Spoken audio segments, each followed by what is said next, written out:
your words are your words. They are not my reality and they never will be. What happens at home is not necessarily what happens in the world. Okay, I'm here for you. It's I've got your back. Just throw down your hair, darling. I'll climb up to you sometimes. उसी से शादी, उसी से प्यार, उसी के साथ sex. Sex might be better for women. Everything shiny in the sky.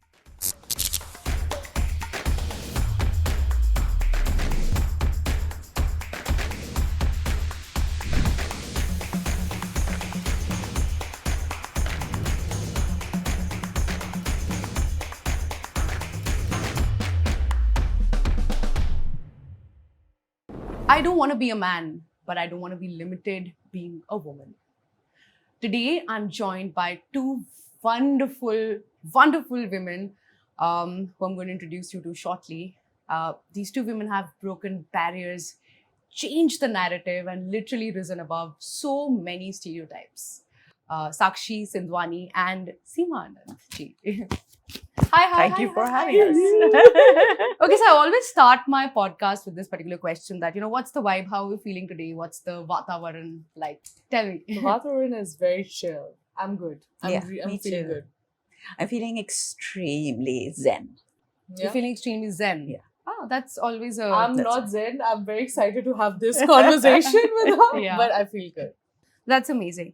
Okay, so Sakshi, I want to, start with you. 6 years ago, I remember you had reached out to me randomly for a video that you wanted to do. And, I remember you came to my house for a cup of coffee.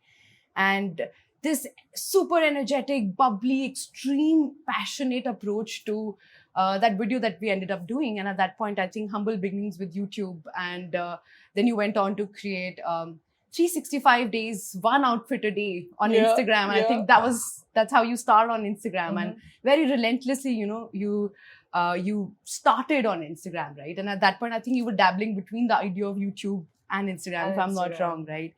And then from there, the first curvy model to walk for, I think, the most iconic designers in the Indian fashion landscape, body positivity, thought leader, advocate.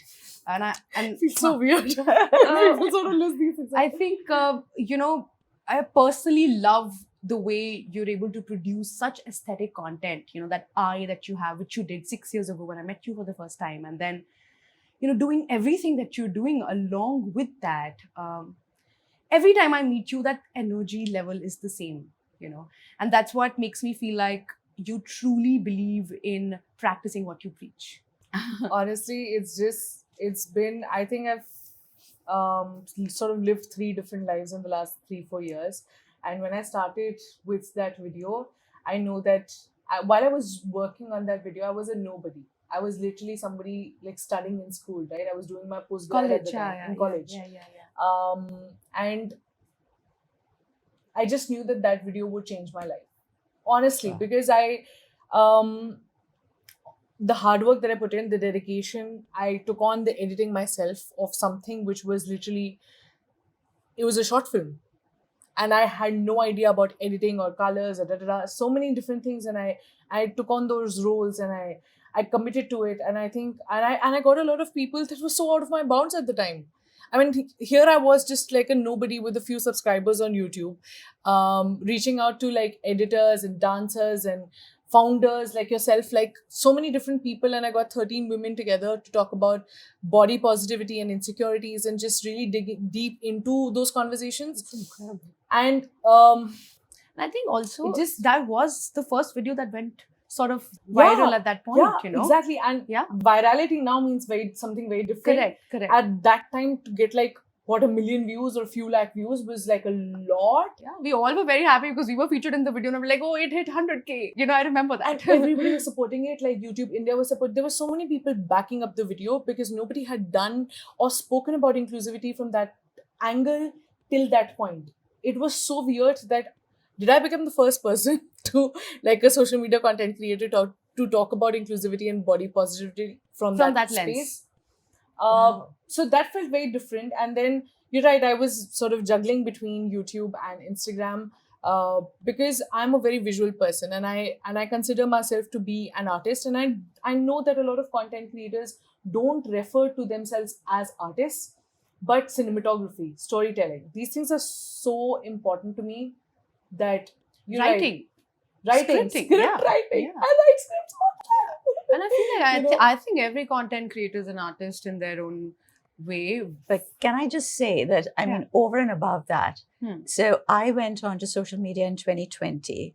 I And know when that when my daughter started it for me, the first person she made me follow was Sakshi. Oh, really? Because Tarini is her hugest fan. So this So was literally nice. the first person on social media that I got to know. Oh, that's- I started with That you, makes darling. that makes my heart super warm. That's Thanks, insane. Tarini, for doing that. Yeah. Thank you, Tarini, for making this happen for me Yeah. as well. Indirectly. I just imagine you were literally my first social media person, like my content creator that I got to know. Can I tell you something that I don't think I've spoken to you about, but I will tell you this on this podcast? That I used to be like so afraid, and we'll get into this conversation, I'm sure.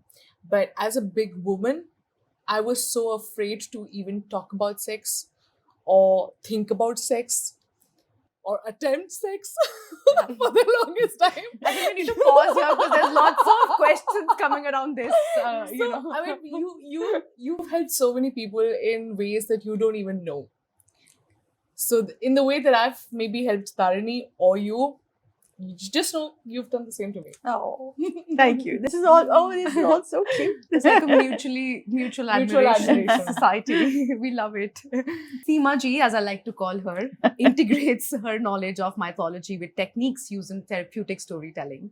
She's a doctor of narrative practices, author of the book The Arts of Seduction, which is a brilliant commentary on the Kamasutra. Born in the post-colonial India, her work also focuses on equality for women, which intersects with every woman's right to pleasure. Through her storytelling, she explores the historical, cultural, and psychological facets of the art of seduction. You know, I met her for the first time last month in London.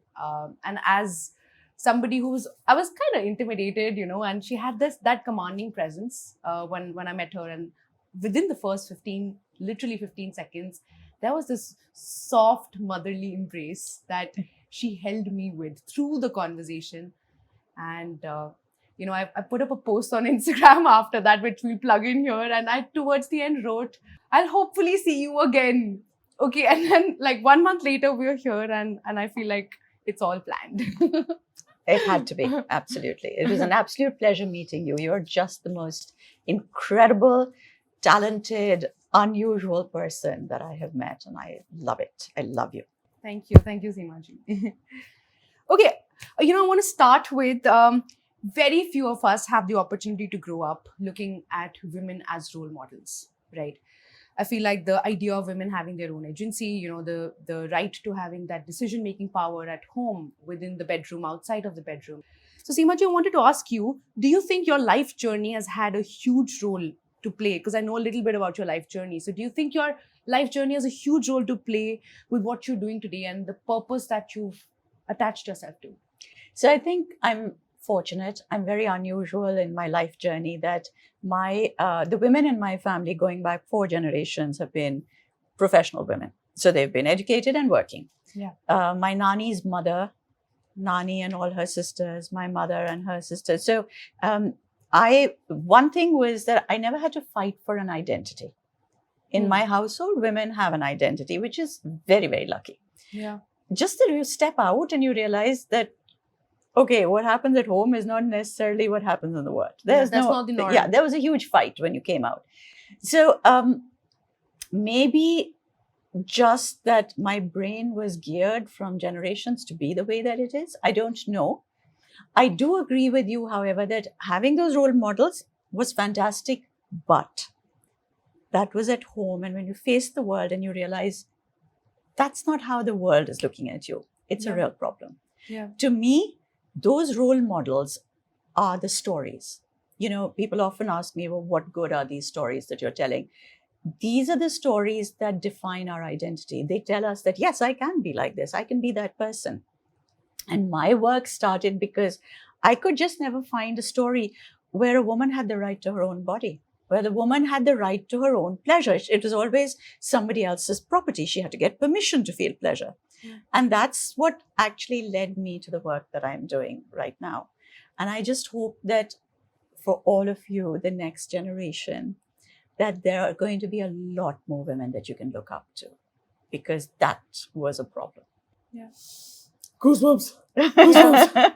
And Sakshi, I also wanted to sort of ask you the same question. That, you've spoken about body insecurities, body image issues, eating disorder. I think in one of your interviews I read yesterday while I was doing my research, is that you completely stopped eating at one point, and then you're often also tagged as too expressive, too loud, too bubbly. This girl is faking energy. Like I've read some comments like that. Do you think the experiences that you've had growing up have also sort of been that anchor for the purpose that you're chasing today in your career trajectory with the whole idea of body positivity? I think there's only one purpose. I thought about this last year actually. Why am I doing all of this? Like, what's the purpose of it?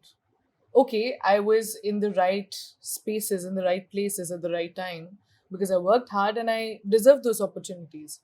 But what's the purpose of me being me? I only had one answer. That was, she needs to leave a legacy behind her. That was my whole point.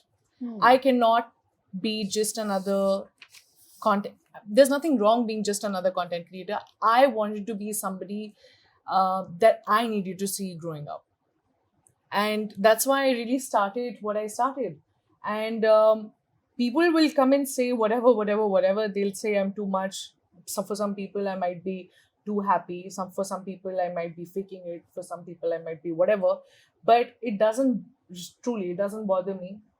Not because I'm arrogantly above it all, Of course, but not. because it's not my battle to fight. What other people think of me or what other people assume me to be, like, that's not my battle to fight anyway. No, sure. But where I was coming from is that, what you're doing today, right? And of course, you've done a bunch of things and there's some certain thing that you're passionate about, and passions keep changing, right? We keep Yeah. evolving. But through the experiences of those foundational years that we've had growing up, there's certain things that we are angry about, and I feel like, or angry or like incomplete, like for example, your journey with, whatever that you went through, bullying and, so many things that you've spoken about. Do you think that was a trigger point for you to really follow that, hey, I want to shake things up, I want to change the narrative because I've suffered and I want to change that for women around me or, the next generation? Yeah, I mean, to start off with, for sure, I wanted to change that narrative. But that narrative also came with such less awareness. I was standing up for something, for body positivity. Yeah. Right? Like, people came to sort of see me as this body positive creator. Yeah. And when I learned the language, when I learned about what it means to be body positive, I realized I'm really not as body positive as much as I am body neutral. And I think For everyone, could you define what that means? I Because I, mean, feel you- like the audience yeah. will be very interested to know. Yeah. Yeah, I mean, body positive is when you're positive about your body all the time and you stop working towards bettering your body, or you stop working towards your health and you start taking, being a certain size for granted. And I don't think you should be positive about anything. I think what challenges you is because you feel sort of neutral about it. There are days when I look at myself in the mirror and I'm like, okay, maybe, she's not looking that great today. She's bloated. Yeah. She's this. Yeah. And the deal is that I move on from those negative thoughts. Yeah. But those negative thoughts actually empower me and inspire me to work on myself consistently all the time. Yeah, and they're evolve. important. So for me, I'm neutral about my body. I want to make more people neutral about their bodies because more people are actually body negative as opposed to body neutral. And being extremely body positive isn't a good thing either. I mean, very beautifully put, because I feel like we get the definition wrong in the first place, and it's very important to course correct. I've been using the word body positive for the longest time until I knew there's a term called body neutral, Yeah. right? Yeah. And then now I know that I'll use the words correctly, right? But Seema ji, what do you want to say about body positivity? How's your journey been with your body? like Sakshi said, we all, me particularly, okay, so I'm now 62. When I was growing up, there was slightly less filters than there are today. You know, my mother, who is an extraordinarily beautiful woman, I would have my aunties say, "Teri maa te badi soni hai, tennu kyu ho gaya?" Oi hoy. You know, when you kind of grow up Oh. hearing this, you ingest it. You Yeah. take it on board. You're really little. That's your vocabulary. You just start to live with that. And I think what happened to me, I mean, I want to just start by saying that I love the fact that you do this, because even if it makes a difference to one person, I love how all of us come together to think, "Ke, you know, women have been put down for so long. Yeah. that we all need to just band together as this little girl band to say, okay, I'm here for you. It's okay, I've got your back." Yeah. But yeah, so I think what did happen was you learn to believe that you're ugly. Also, when you're going through, because you're Yeah. told that you're going through a certain age, you are not at your most attractive during those adolescent years. Yeah. And you look in that mirror and you have somebody else telling you, "Piche se, tennu ki ho gaya?" You know, it kind of sits in your believe brain. them. Yeah, you believe them. This whole idea of, "Acha, badi kali hai," you know, that whole this thing of, till you learn better. But anyway, so my trajectory of life was, okay, I can't deal with how I look. So I'm going to make myself amazing in other ways. I'm going to study so that I'm brilliant. I'm going to do this so that I'm brilliant. But eventually, how you look Yeah. comes down to your identity in a lot of ways, unfortunately. Even if we say it doesn't matter, Yeah. what I see in the mirror Yeah. does have an impact on me. And I was trying to push it out of my system. I was like, yeah, that's fine. I'm brilliant. But I'll tell you where it did impact me. I also grew up hearing at the same time, "Acha, she's not very nice looking, but her husband really loves her." You know, you'd hear these kind of comments. Wow. So you grow up thinking you're not good looking, and you have Your to be mom really was more good looking, like you said. that, like, of course, but also that you have to be really good looking loved. to be loved. That's what makes you worthy of love. Resultantly, I started to sabotage my relationships, because every time somebody liked me, I thought, I'm not worth it. If they like me, clearly they're not worth it. So I would then get rid of that person from my life by putting them down, because thinking, oh. So went through many, many years of self-sabotage. Yeah. And it's amazing what it does to you, just to be told constantly that this is the mold that as a woman you've got to fit into. And much like Sakshi, so I discovered this with a couple of guys that I went out with. You know, I've always said that I've had this thing about, I like more. I want more. It's this much is not enough. I have a lot of passion inside me. Yeah. So anyway, I remember being kissed. I remember wanting more. I wanted more kissing. That wasn't enough. Yeah. This guy was like, "Okay, now I've kissed you enough. You know, I'm done with this." When was this? I want to This know the was timeline. This is college. This is late college. This is end of college. What I'm saying is that you feel aroused. You feel excited. You want more from that person. It would scare the hell out of most guys. Yeah. So they would make a run for it. And I also learned that as a woman, no, you can't be so demanding. You can't want. You can't be that amazing, bubbly, yes, I'm full of effervescent energy. Yeah. Because, no, as the woman, I'm sorry, you have a place in life. Stick to your place. Yeah. So And women are hate that constantly. word. You know? Yeah. Being put in my place. What do you mean by that? Yeah. It's so funny to me that you talk about yourself like that when you were growing up. And now, the standard of beauty that people keep talking about, you're that standard of beauty now. That's okay. The darker skin, the person who is joyful and has a personality is somebody who is being asked for in campaigns, in media throughout. Like, people like us have a place now. I think you've been compared to Zeenat Aman all the time in your No, comment no. section. No I way. have checked last night. Oh, really? I Okay, did some haven't research. looked at I'll take comments. screenshots and send them to you if you Thank want. you. I like that. I'm hella sure she's cute cooler, but in case But- you were wondering, there's a lot Thank of you. comparison. I like the idea of that. I think she's gorgeous. But no, you know something? I really do believe that, yes, beauty is incredible. I mean, if somebody looks good, we laud them for it. We love it. We love other women. So we think it's wonderful. However, what my point is that if somebody wrote to me once on a comment saying, he doesn't like his girlfriend very much because she refuses to pose sexily when they're in bed together. So like, I think he was literally expecting that she should be sitting like this, pouting away. Wow. Like, what are you going That to do, makes me babe, so after angry. this? Yeah. And I was just thinking like, okay, if somebody is really good looking, that's great. But what do you do with that? Like, how long do you look at that person? Yeah. You need somebody who's exciting and fun. Mm-hmm. The Kamasutra has this thing about the 64 skills, right? Which is, it's supposed to be all the different things that you learn foreign languages, you do word puzzles, it's about singing, dancing, mineralogy, metallurgy, all sorts of things. And the idea was that the more diverse you are as a person, the more interesting you are, the more attractive you become, and the more dateable you become. Mm-hmm. Yeah.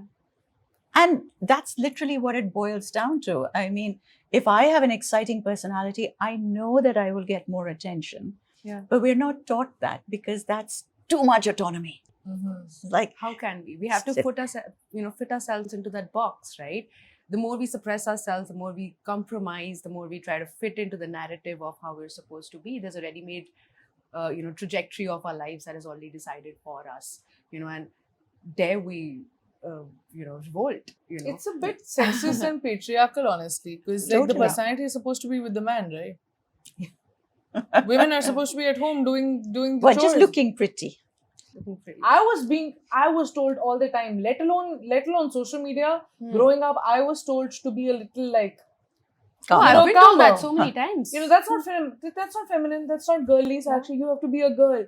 You look like you're such a beautiful girl. Only if you lost a little weight, if you became a little, I mean, the nastiest of the comments you're too with loud. You're too loud. Or say, for example, in my case, like I run a business, right? So when I'm negotiating with vendors, आप अपने आदमी को आप धंधा चलाते हो अपने आदमी को बुला कर, they would not believe me that I'm capable of placing a bulk order, because these are men who are coming from very traditional mindsets and regressive sort of upbringing and it used to anger me. And at that point, I used to also be very reactive as a person. Now I keep shut and only speak when I need to speak. Earlier, I used to get into like fights with them back in like Chandni Chowk. I'm sitting and having a fight that how dare you say this? I can't place a bulk order. Dude. But it's not just men.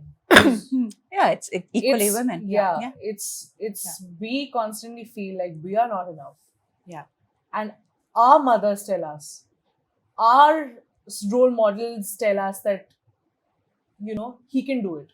Yeah. You let it be. Yeah. They stay in your space. Like more often than not, I've been told no by women in my life than men in my life. Yeah. And Unfortunately. yeah. But it's you see, it's the narrative that comes forward. The way that we think of women or what we have been taught, it's exactly what the guys have been taught. Everybody's been given the same narrative to follow. Yeah. That change can only happen when we all start telling different stories. Honestly, when you're telling more stories of just somebody going out there doing their thing, not being the victim. I hate these kahanis of, the constant that Yeah. the victim who then pulls herself out of there and she wins. Damn it, why can't we just be normal women who go out and just, I don't know, paint the town red and have fun with it in whichever way you want to, Mourn like sit ourselves together with like this and whoever- chat. I love the way she did that. No, That was something. I get people on my comments saying, has your husband seen what you have said? Let me send this video to your husband. Like, my husband does not live like Rapunzel on the top of a tower where he doesn't see what's going on my social media. Much as I think that men should live like Rapunzel at the top of the tower. Just throw down your hair, darling. I'll climb up to you sometimes. But you know what I mean? Like, honestly, like, why do you think that you need to particularly... by all means send it to my husband if you like. But we do live in the same house. We share a bed. We kind of talk to each other. He knows. He knows. He knows. Darling, he knows. Yeah. People still, and it's really funny because, initially, of course, there was this. So my husband is half Sindhi, half Punjabi. He's 72 now. He's very much North Indian male, of a certain age group. And he would really have preferred it if I was the good little wife. We sat and just listened to him. I as he don't believe that. pontificated. Oh, he would love it. Trust Really? me. He just got me, unfortunately. He wanted one of these. Why do you think Why would he, you say? he has had this full life enjoying himself at 72? It's because of you. I know. I'm so but- excited.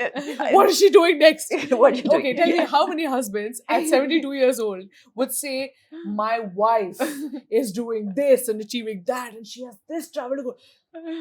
No, He's I the don't, lucky I, don't, one. I don't even think it's particularly about how much she's achieving and the accolades that she's keep adding to the. I know. I So a think lot it's of also people. about what you do. So a lot of I people feel like, say yeah. to him, they're like, Rahul, you're so lucky, man.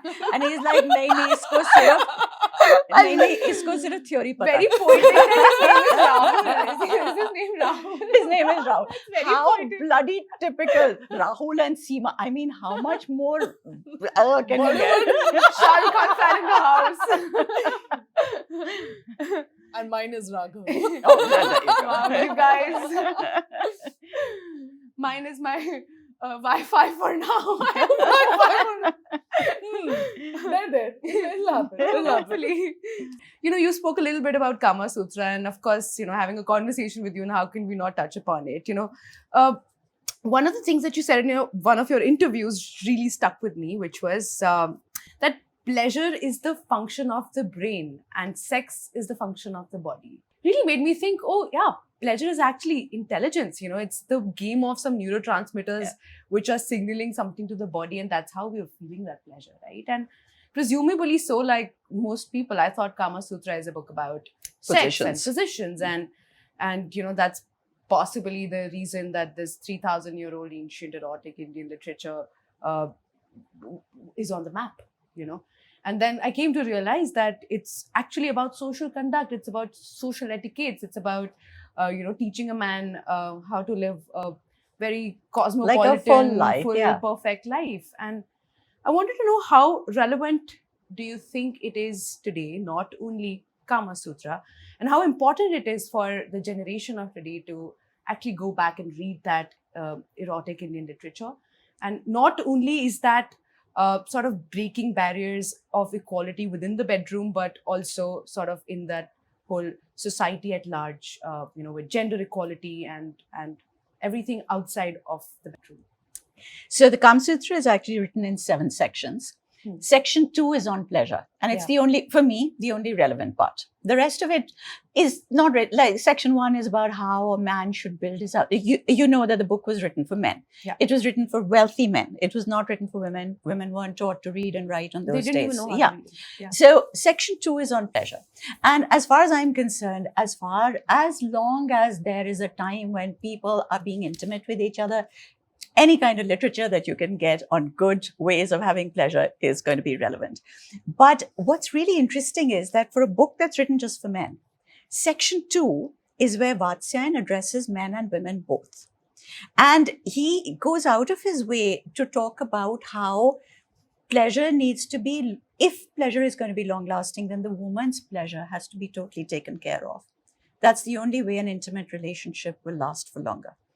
But I think what I love about this text, he also says, because, he goes out of his way to say, well, it'll take a woman this much time to come to arousal and you've got to give her that time. So in his introduction, he says, now men for years have been thinking of pleasure as their purview.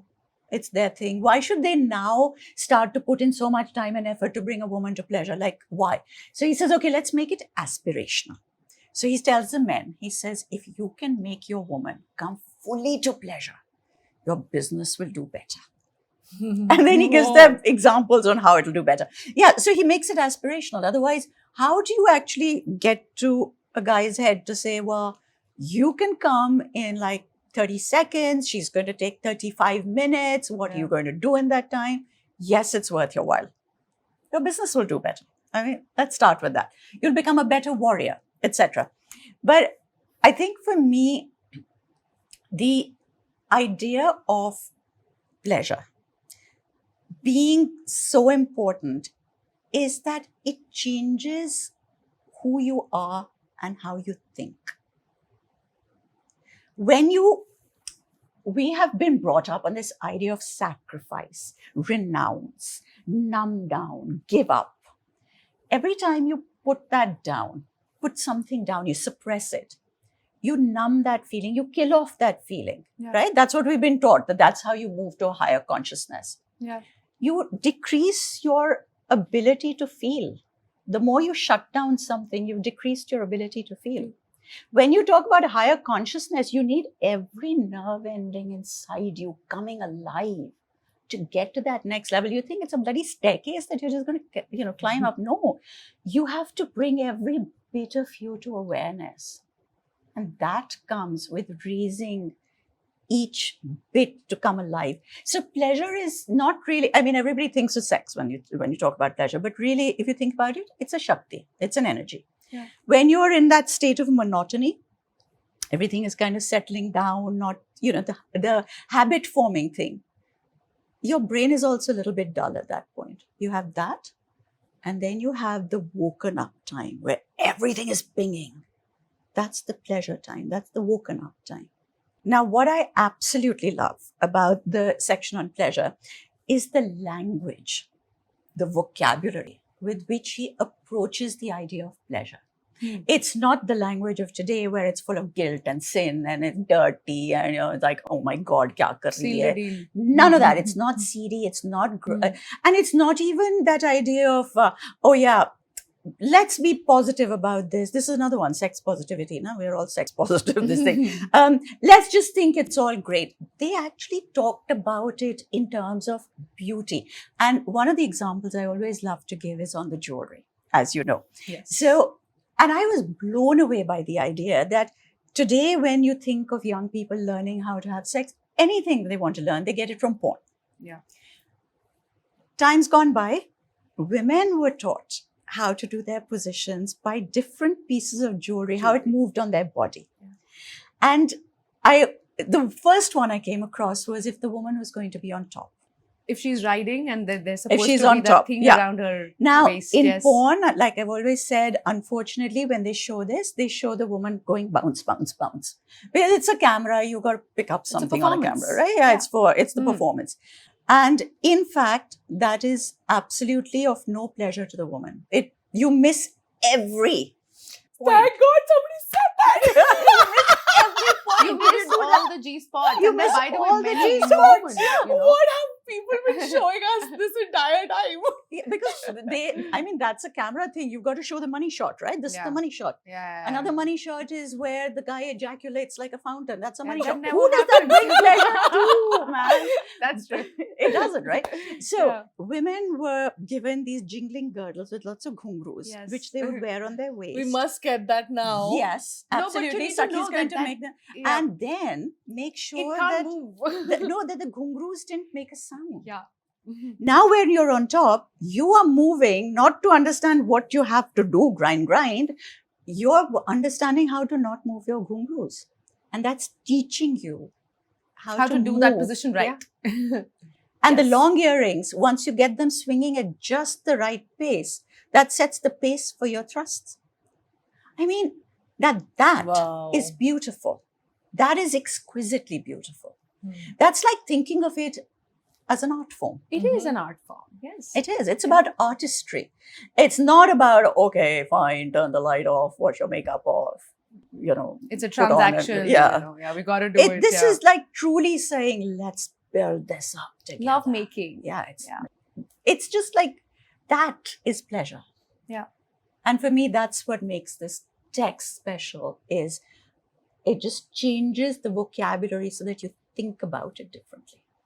I honestly think sex might be better. I don't know if that's the right opinion, but sex might be better for women. Definitely. Oh, it it is.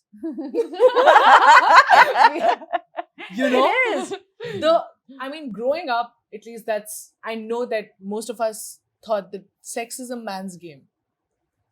And my friends didn't help me either, because they were all like, oh, we've been doing it for so long, but we've never had an orgasm. I thought, okay, maybe that's how it's supposed to be. And then I just realized, no, your whole life changes. Your whole life changes. You become a nicer person. You know? You're absolutely right. And because we have been taught that it's a man's purview, Play. it's Yeah. it's his pleasure is his thing. You Yeah. know, you're just there to provide it. Mm. It's not. It's just we have to start thinking of it differently. And you know, when the moment, like you said, you think of it differently, the moment you decide that you can feel the pleasure in whichever way you want, Yeah. man, it changes your life. Yeah. I didn't even use the F word. I said it without doing that. She's been trained well. and I've been if you're warned. if you're confident, it's the best sex that both of you will ever have.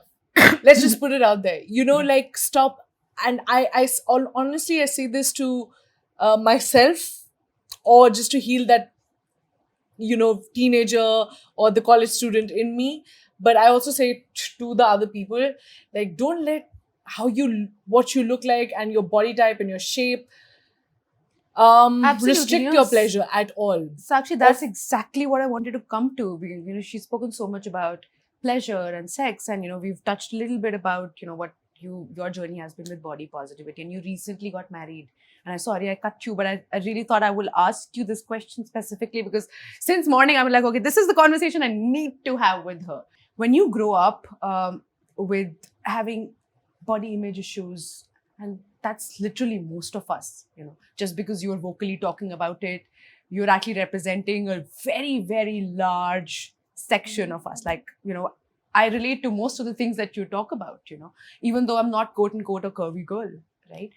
How has your relationship with sex evolved ever since you've started feeling more confident about yourself and you've been on this journey?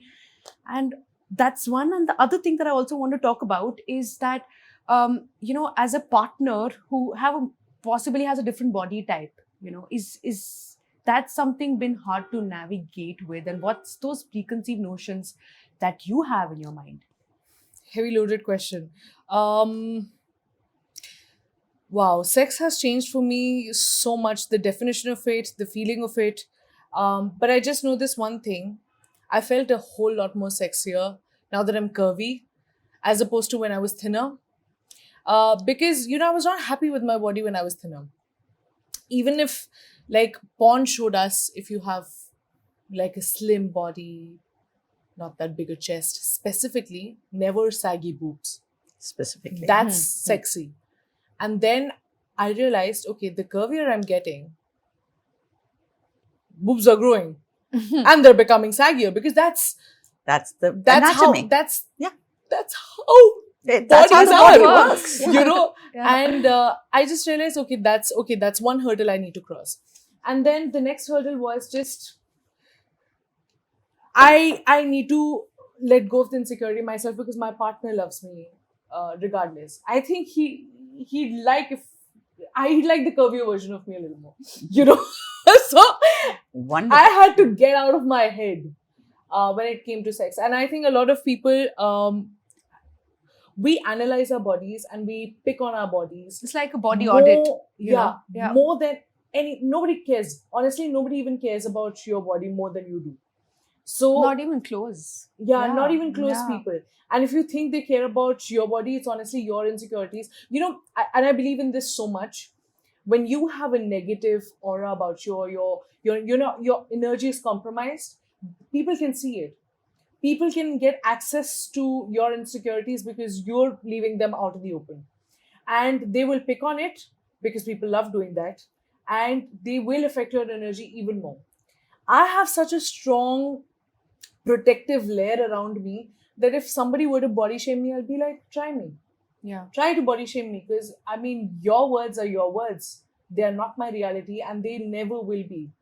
And it's the same thing with sex, right? But do you feel the same level of confidence with yourself and your body inside, in, you know, with sex, your relationship with sex, is that also Yeah. equally confident now? Are you able to do that as well? Yeah, Because I feel like definitely. personally that those are two completely different things.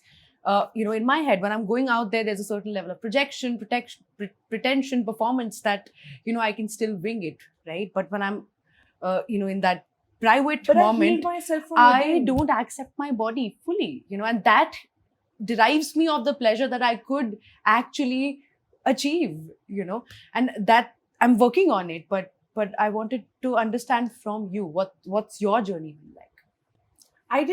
I didn't become neutral for my body for the sake of social media or for the sake of somebody else. I really healed myself from within. And when you heal yourself from within, it doesn't matter if it's on the outside or in your bedroom. You change as a person overall. And I mean, if I weren't confident, I would be missing out on so much. What's the point, really? You're right, but it's not easy to get to. So I just want to say, well done for getting there. Thank It is you. extremely hard. I know that because I've been on the other side, and I hated my body. Hate is such a strong word. I don't use the word hate lightly at all. But I do know that I used to feel so down about myself on the days when I looked so beautiful. Everything about me was incredible. Why did I feel so bad about myself, and why did I let other people tell me that I was ugly? Because they get a certain power from telling you that. You have to remember that when somebody's putting you down, it's easier. There are very few people who will actually lift you up to feel better about themselves. A lot of people feel better about themselves by putting you down. Yeah.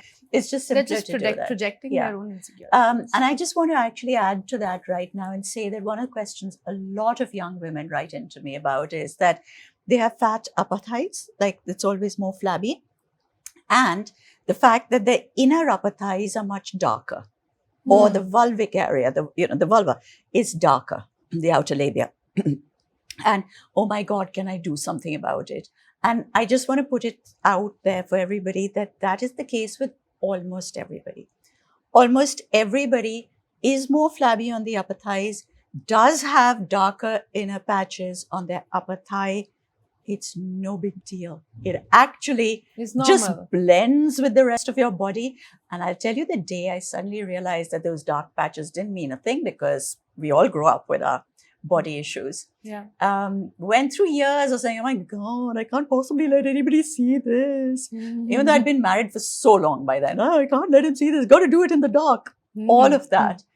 Till I discovered my first white pube. And I was like, now I've got white hair down there. Things are really going downhill. Yeah, Seema, get your I don't have a life lot of together time left. and enjoy whatever there is. So you don't want to really be pushed to that point before you say, I accept trust myself. me, that feels overwhelming. I'm going to go back, look at And myself in the mirror and tell I'm my apni favorite who better and embrace it inside the that bedroom. moment will come and you'll be like, I wish I'd been You'll my not be favorite younger earlier. than what you are right now. Yeah, and like And- I don't want to have the realization when she had that realization. Sorry, but I agree. Learning from somebody else's journey is always a better idea than, And pushing I- yourself till there. And I think it's really important. This is what I mean about role models. Where was that for me when I was growing up, where somebody told you this? There in such an wasn't. explicit, blunt Yeah. manner that, hey. You know, that this is so normal. It is so everyday. It's everybody. Yeah. And No. I guess that's why a lot of the hate comments also. Just like that, you know how we talk about like beauty standards, and now we talk about there are no rules to the societal standards, and there are no beauty standards per se. You are your own beauty standard. There are no rules when it comes to sex Absolutely. and how you should look like, what you should do. Sometimes what's pleasure. And I mean, from the very also another thing is people don't talk about sex. It's taken me so long to have like frank conversations with my girlfriends. I'm waiting for the time that I can have these conversations with my guy friends openly and honestly. Yeah. I mean, I'm lucky to have some women in my life who have literally like we've brought each other up in terms of our menstrual journeys, in terms of our sexual journeys. Like I remember my best friend, I was a virgin and I'm like, I'm only going to do it with that one guy, Usi se shaadi, usi se pyar, usi ke saath sex.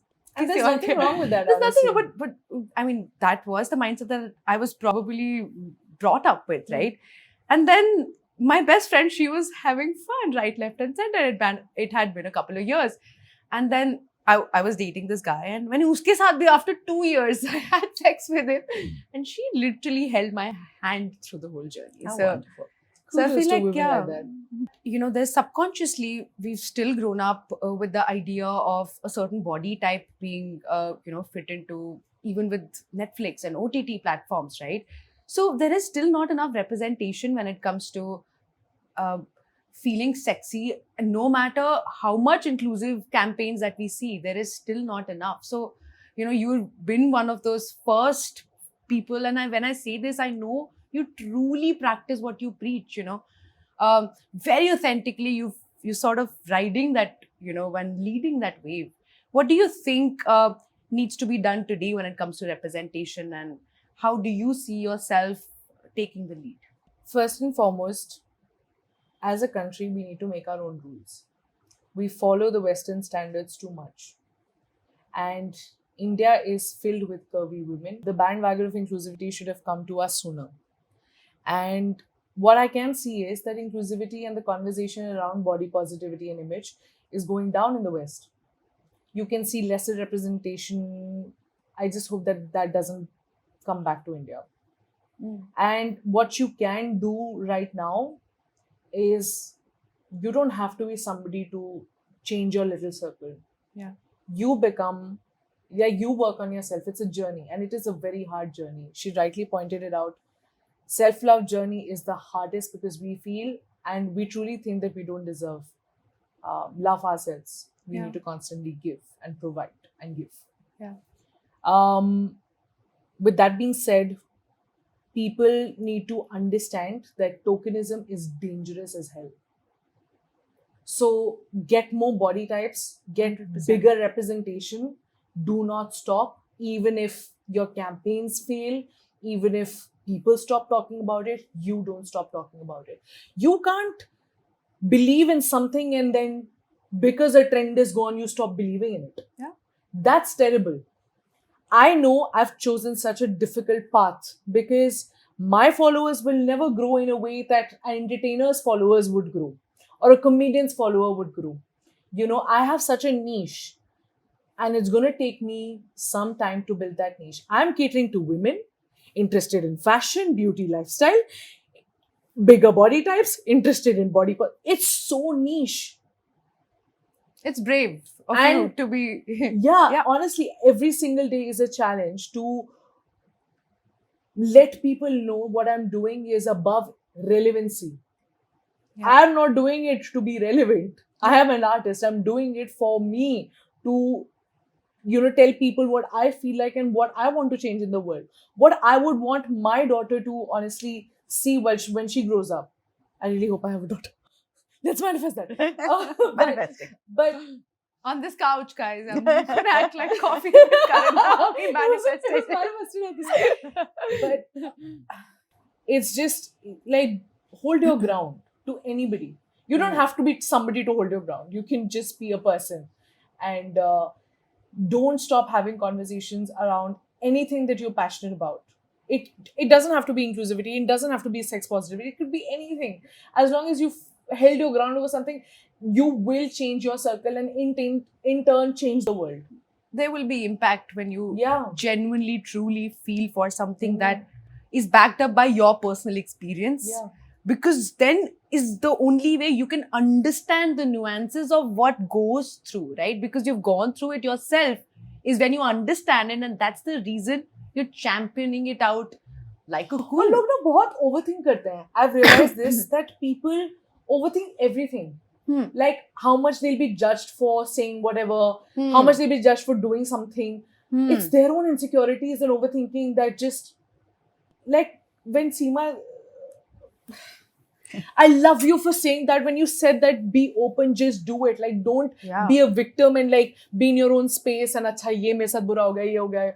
Just go ahead and like change the world with your actions. All of us in this room have picked up such odd career choices to begin with, right? Like, it's brave in its own self, you know. It's commendable how you're at 62, doing and talking about something that you get hatred for every single day, every minute, and you still want to tell those stories because you feel you find value in those stories, you find value in narrating those stories, even if that, I remember you said that to me when we met in London, that even if one person changes that narrative and has that perception building, that's it for me, and you truly stand by that.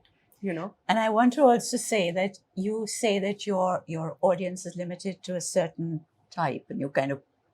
I want to tell you, like I said, my daughter, who is your biggest fan, does not fit into that body type at all. She's really petite and very slim and all the rest of it. Still thinks that you are just everything shiny in the sky.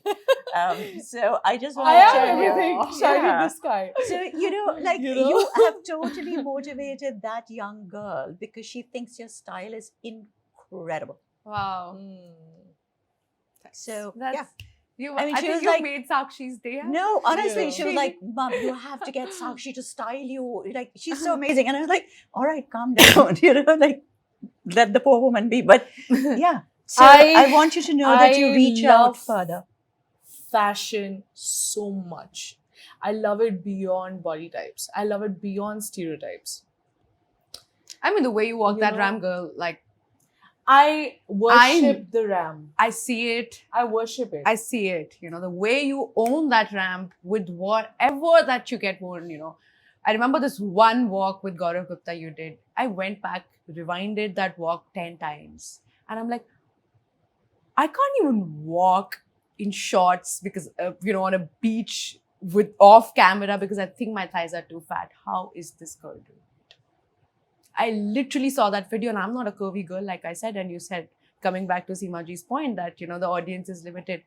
I'm not your direct, quote unquote, audience, right? That inspired me to a point where probably next time I went to the beach, there was a little part of me which said, if Sakshi can do it, so can I. There you go. So yeah, inspiration is, if you, like I said, like, it's authentic and it reflects, and that's how it inspires all of us. Wow. Thank you. I feel so good, genuinely. I feel so powerful when people, specifically women, say this to me. I also understand there's so much responsibility that comes with what we do. And there comes a lot of responsibility with, let's flip the conversation.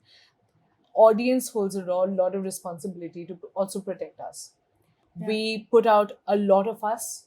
Yeah. Being Personal, kind, private, family, like treating behind us the like human scene. beings is also your responsibility. We can only do so much and talk about so many things. It's a two-way street. It's a two-way Yeah. street. We keep talking about we gotta receive. Yeah. When you see a content creator, it could be anybody. It could be a micro content creator. I hate these labels anyway. Yeah. But just, you give them love. If somebody's trying to do something new, if they're trying to do something fun, you support them. And there are many ways to support, without money, time, effort, Sometimes just not saying anything is also supporting. Yeah, right? I just think that So- the love that you get just Yeah. takes you such a long way.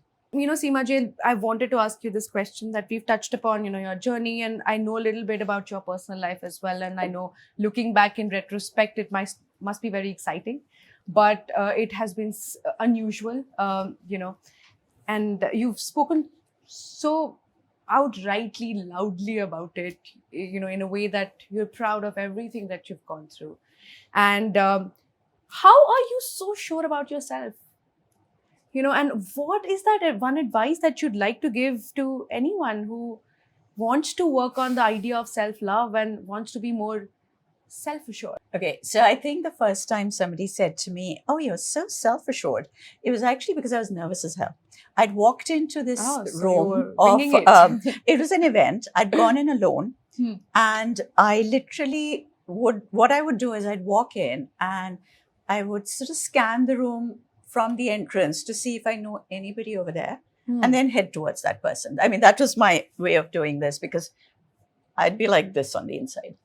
And somebody said to me one time, was like, we're all trying to do this. You're so cool the way you come in and you just sort of look at the room and decide where you're going. And I was like, is that how it's coming over?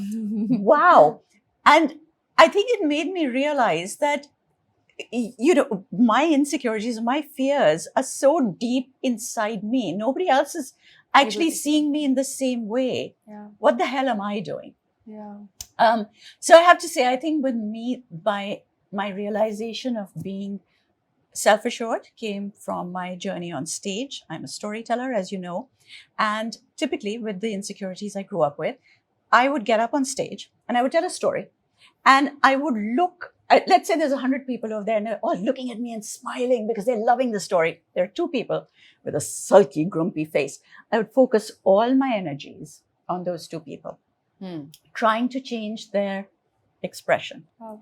I'd come off stage, not having managed to change their expression, and think I'd done a shit job. Oh. And I'd get off the We all stage do saying, that. I'd be like devoid of energy by then because I would have put everything into it. And then I'd be like, that was We've so devoted horrible. all our Yeah. energy. Yeah. And I had a friend who would say to me constantly, Seema, never come off saying you've done a bad job. Look at the people who are smiling at you. Did I listen to her? Damn no. Of course not. Okay. So then one time I'm doing this at the VNA. I've got these people in front of me. And there's this one guy sitting right in front of me and the grumpiest look ever. So I finish feeling shit as always. And he comes up to me and I'm like, okay, fine. Now he's going to come up and tell me how bad I was. And with that same horrible expression, he says, that's the best thing I've ever heard. I have to dash because I have to get somewhere, but I just want to tell you how brilliant you were. And I thought, with that look, Happy ending to the story. Yeah, I was almost no. like fingers crossed. and I think that's the day that things flipped, where you realize that Some people actually- just have that face. some people just have that face. and also not everybody just has to like you in the first place. No, that of course is different. But just that as a performer. Yeah. And I think that's when it flipped, where you realize that, okay, if I want to feel good about myself, I'm going to look towards the people who think I'm amazing. And you screw the others. Like, I mean, not literally, but you know what I mean. Like, forget about the others. So, yeah, I think that it's not an easy journey, but start to look at the people who got your back. Build your tribe. Let them help you to grow your confidence and move on from there.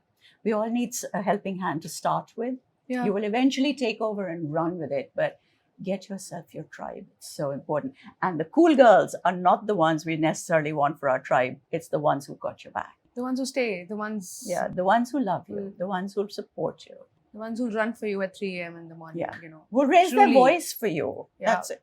I never thought you would actually say this. I thought you would, say something on the lines of, hey, you feel more confident by working on yourself, go internal. That comes And- later. Yeah, but That has I to love come. how you set this out, the importance of having that first layer of Yeah. people. We're now getting into a little quick game Uh-oh. before we say bye-bye. So essentially it's not a game, but what I want to do is quick question, quick answer. So I'll ask you one question and try to answer as, crisp Quickly as as possible. Okay, so Sakshi, I'm going to start with you. Yeah. If someone were to criticize your advocacy for body acceptance by claiming that it promotes laziness and obesity, what is your one-line answer? Challenge me in the gym. Let's see who does more burpees. Whoa. Good one. Okay. Seema ji, for you, your one-line response to anyone who questions your discussion of sex by saying, but why are you talking about sex? You're like 62 years old. Well, darling, if I had to get to 62 without having had a lot of experience, I would not want that zindagi for anybody. Literally, I would Bomb not. drop. Sorry, but literally, bomb drop. Okay, Sakshi, your turn. What quick advice would you offer to young girls who are struggling with emotional eating disorders and body dysmorphia? It hits home for me in ways that I suffered from an eating disorder when I was in school. So this obviously brings back a lot of memories because I was emotionally, I would emotionally eat before my boards, before anything big came my way. And I think one thing is that food is not the enemy. Most importantly, neither is your body. Food is there to nourish your body. And if you're emotional, don't take it out on food or your body. And take it out on somebody you trust. Seema ji, your reaction to someone who says, I want to marry my sex AI doll. Unfortunately, there's a lot of people who actually do Yeah, say that. Yeah.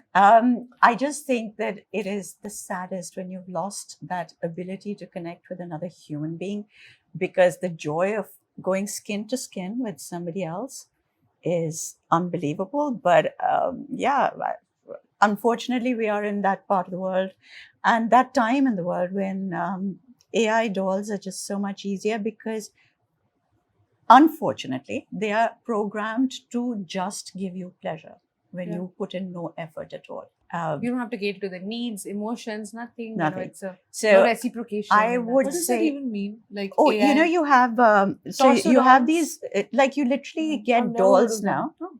Okay, you get these dolls which are specifically geared and they're made to look really real, and their faces and the skin on them. I mean, it's not real skin, but they're made to look like that. And they're basically, you can buy it, and they're very expensive, like $50,000. You can buy an entire doll. You can just buy a torso, which just has a vagina, and it has the ability for you to penetrate and get what you need out of that. And that's the difference between sex being for the body and pleasure being for the mind. But yeah, I would say please get a therapist. The term plus size is often criticized for ghettoizing a certain body type. How do you respond to anyone who labels you as plus size? I don't care about the label as long as you are talking about it, and you talking about it is helping me create awareness around it and create conversation around it. But is it not like a trigger word? Sorry, I No, interrupted. it might be a trigger word for somebody else. Labels do not trigger me at all. Call me mid-size, plus size, whatever. Like, I'm Sakshi, dude. I'm fucking fabulous. That's my label. Seema ji, your advice to married women who are unable to achieve orgasm with their partners? I think the problem is that we have defined orgasm as something that happens at the end of some incredible level of penetration. Yeah. Most women cannot get orgasms during penetration. It doesn't happen. There is, however, an unlimited ability for the body, all genders, but women's bodies, you can pretty much get an orgasm from any part of your body. Yes. Just depends on how you treat it and what you do with it. Yeah. So if you are that focused on an orgasm, try different parts and feel the excitement. It doesn't have to come from the magic pee-pee. It can come from anything, literally. So you advise them to explore, communicate. I would say that you explore, you try everything else. That's why you've got this entire body. You're not just the torso of the AI doll. Yeah. You've got everything else going for you. That's right. Okay. Sakshi, 6 years ago, you made a video. I also happened to be a part of that video, and that started a movement on your page. Bringing so many women together. What was that one pivotal point and trigger in your mind which really pushed you that, hey, this is what I gotta make? Just that I was giving more strength to people than I was giving myself. And people were really emotional about it. Like, I was getting like emails and comments and DMs about like how I'm changing people's life. And I'm 6 years ago? I'm doing doing this out of my bedroom. I'm like, if I could have that much power and responsibility, I might be here for something good. And then I did. I didn't think. I did what I was feeling. Wonderful. No, and it reflected in that video. You know, the way you were behind the camera, in front of the camera, you directed it. I know you did everything from end to end for that video. And I do that amazing. for every single piece of content Still do? till date. You still do? I still do. Even when you have all the feel creative like you work. have a fairly, you have a team now. But it doesn't matter. It's me. I am the creator of my page. Yeah, you're the brand. And I cannot give that access to anybody else. I can take help, and I should. Of course. And all of us should take help. But otherwise, you wouldn't be sitting here making it to my podcast with the kind of day you've had today. Busy back to back. But honestly, and I must say this to the newer generation, because I can see a gap here, specifically between the Gen Z and the millennials. I'm not trying to generalize it. It's just basis my experience. You cannot become somebody like big without the work. I remember this Of course. conversation that Shah Rukh Khan had on this interview, and he said कि कुछ करने के लिए तुम्हें you have to give up your sleep, you have to give up this, you have to put in the work. You're not going to get a six-pack ab without ever going to the gym.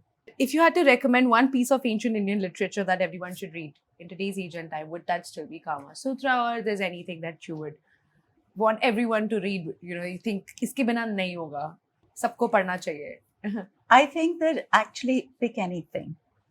Pick literally anything and take the trouble to read it. हाँ, पढ़ लो तुम. पढ़ लो. पढ़ते नहीं हैं. But there is this one book which I have just thought is just so, it gets my brain tingling. It's called Radhika Santavanam, The Appeasement of Radhika. Okay. And I'm not going to say anymore. It's just the sexiest book you're ever going to read. Ooh. Wow. Ordering it now. What is that one trend on Instagram that you believe has directly or indirectly helped you in accepting your body? There was this trend that Ashley Graham had started. She said, you know, this is how my arms look like. This is how my legs look like. And, you know, she showed different parts of her body, and she showed Like how the she's jiggly loving it. wiggly, yeah. And I do remember that trend helping me a lot. Overall, social media is a huge part of my life, and it helps me in many ways, as long as I'm on the good side of social media. But being off social media also helps tremendously. I think it has its benefits and perils. Okay, last question to Seema ji. Your advice to young girls on how to navigate conversations about sexual health with their parents, because I feel like a lot of women, young teenagers, early 20s, still don't know how to have conversations about basics of sex. Yeah, I think it's really, really difficult, but I think really it should come from the parent equally.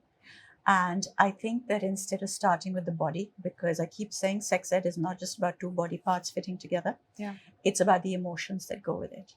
Yeah. So if you're nervous when you're sitting at the dining table, start conversations about different emotions. About a friend liking somebody else or whatever. But the point is, just bring those conversations up. My one piece of advice is keep your language, your vocabulary, really, really non-intimidating, because parents get very easily scared. And if you bring in words that scare them, they're going to shut down right away. So if you are the one approaching it for your parents, start on the emotional side of things. Just talk about the fact that, so-and-so was going through such and such an emotion, and look at what happened. Or do you think that a bad boy thing is a good idea? Or what kind of guy would you have liked to go for, mom, when you were younger? Or whatever it is, you know what I mean? Approach the idea of emotions and keep your language as non-intimidating as possible. Oh, that's fair. No, but okay, on this note, I think I'm going to conclude this conversation. I'm still thinking, and I feel like I'm in that little cloud of what all has been said, what all has been spoken about, and so much value addition that has happened in my mind. And I hope you guys like the conversation, and you're taking something back home for yourselves that your time was worthwhile. This is a collab that we needed. Absolutely. Hi guys, if you like this episode, I say do not keep it as a secret. Like it, share it with everyone far and wide, and make sure to hit the subscribe button so that you don't miss out on such cool conversations. Okay, bye.